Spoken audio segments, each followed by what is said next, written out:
Welcome to the Sales Influence Podcast, where we talk about finding the why in how people buy.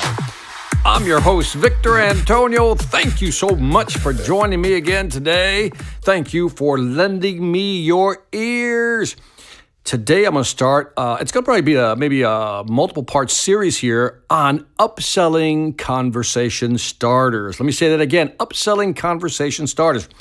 Now, if you're in B2B or even B2C, this applies to you. Sometimes when we know we've made the sale, we want to try to find a way to upsell the client to actually buy more, upsell being buy more of what they're already buying, or buy something else, a cross-sell or an add-on.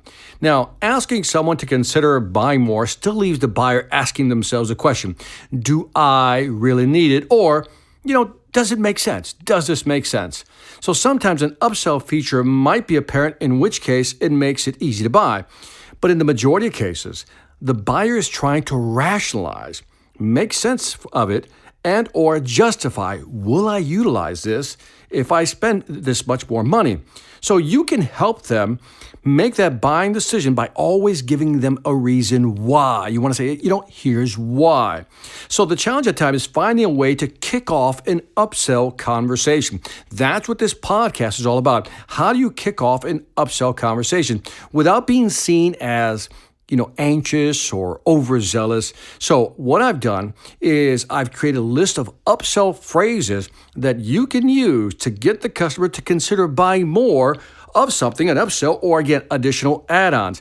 Now, each phrase that I give you should always be accompanied with a why, a reason why, to give it that much more power. So let's start it with the first upsell phrase.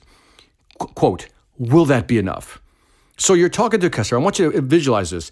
Customers hate to be caught short or wanting. They resent being limited. So let's say that you're trying to sell something, but you want them to buy more, but they're not really thinking about that what they're buying won't be enough. So you want to use that phrase, will that be enough? Now you could exploit this negative reactance by making them aware in the moment of what they're buying. It might be limited. In other words, it might not be enough. So you might say something like this, George, based on what you told me and how you'll be using this, whatever it may be, will this much, for example, memory be enough? Here's why I'm asking. If you're going to ABC, give them the reason. So let me go through this slowly. It's really important. You want to use the phrase, will that be enough? Again, George, based on what you've told me and how you're going to use this computer, for example, will X amount of memory be enough? Here's why I'm asking, George, because you said you were going to do these things, so I'm wondering, will this be enough? Now, see what I've done? I've just created this awareness in the client's mind that maybe they won't have enough of something. Now, this can be used in so many different ways. Not only selling a computer, anything that has limits of capacity, this is a perfect upsell phrase conversation starter. Will that be enough? If you're buying, let's say, an allotment of time, will that be enough time? Or do you think you should buy a little more? Remember, I have an unlimited plan for mobile, right? For telephones.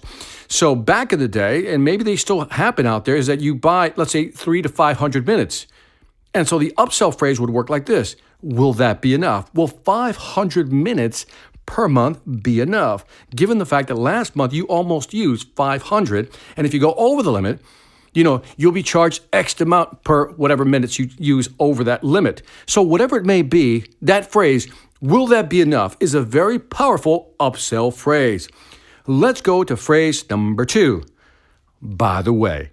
Oh, I love that one. That's one. Again, it's a great way to start an upsell conversation. You're talking to the customer and you see an opportunity to mention something else that they might be interested in. So you casually say, by the way, that computer you're buying does come with fill in the blank, but you'll also need fill in the blank. Here's why I think it's important. Notice I keep tying the why after the upsell phrase conversation. So let me repeat that again. By the way, that's the upsell phrase number 2. By the way. So you're talking to the customer, and again, you see an opportunity to sell something else that they might be interested in. You casually say, by the way, that computer you're buying does come with X, but you'll also need to have Y. And here's why I think it's important. And again, the why reason after the conversation started, the upsell conversation started, is important because you're trying to help them justify and rationalize buying more, going for the upsell. Now, let's go to upsell phrase number 3. Now that you mentioned that, so again, let's go back to a conversation. You're in a conversation with the customer.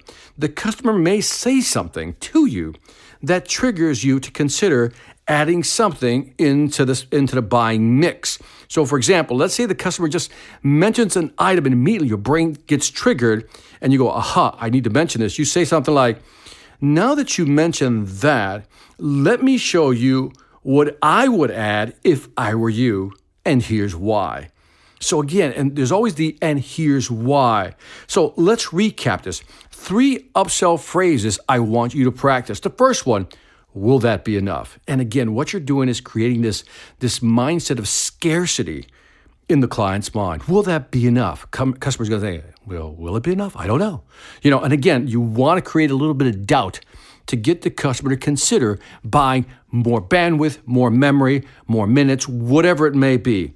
The second upsell phrase, by the way, and again, that's something that you can casually mention. By the way, the computer that you're buying, ...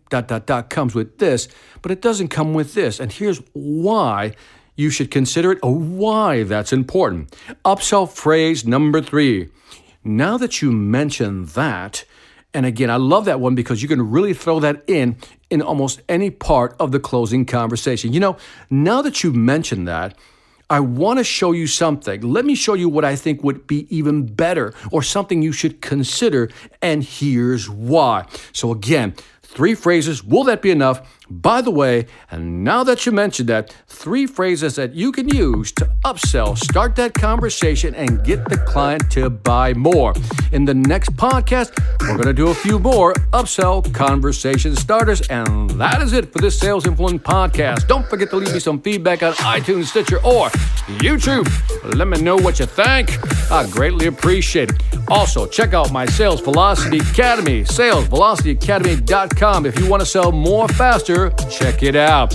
Lastly, I want to thank you for listening. This is Victor Antonio, always reminding you, selling ain't hard when you know how. Take care.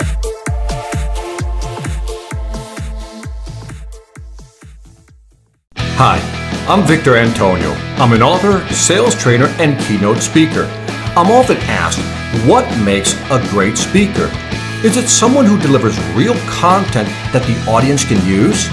Is it someone who engages the audience so they're part of the learning experience? Or is it someone who can motivate an audience to push them beyond their comfort zone and discover new abilities? The answer is yes. But the most important thing to remember is that I'm not there to look good. I'm there to make my client look good. Simply put, it's never about me, and it's always about them.